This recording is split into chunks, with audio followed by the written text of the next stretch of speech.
that? Well, I discuss a lot of this personal growth and self-development and spiritual talk. So today I had a realization like, hey, what if I, I give out a lot of free content. There's YouTube. I have some free copies of my books available, but then I also have copies of ebooks and then hard copies of stuff on Amazon. Then I want to be able to sell handmade copies, right? So buy some author copies, make some hardcovers, signature, add pictures, add more information, just whatever, and then have courses. So I'm trying to redesign this. And this is probably a little bit too much game, but it's just an FYI that the ideas are so many. For the longest time, I did not piece any of this together.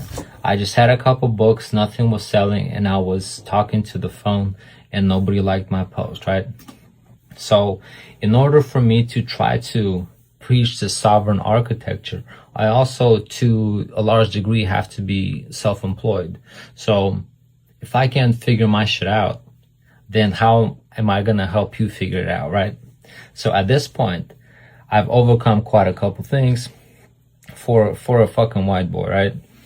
And I'm sure all of us have problems, but some of us are still trying to face problems, or we're facing the same problems over and over and we're stuck in a loop. So although I address ambitious things, I know that personal stuff, heavy thoughts, heartbreak, that definitely gets in the way of business, right? So, and as a Christian, this stuff that I read, this stuff that I consume also nurtures me. The words that we speak, the words that we listen to, the words, they carry their own ripples and meanings, and they're like food for our mind and our souls, right? So sometimes the stuff I read is actually quite comforting. It's strong. I'm a guy, so I look for stuff that's kind of bravado-ish. And then sometimes I notice that the audience that views me, or the audience that is suggested to me, is also like largely female.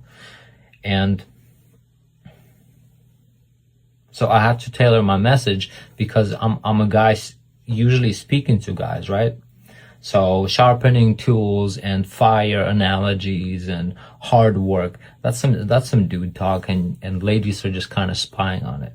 However, it is some very human conversation, right?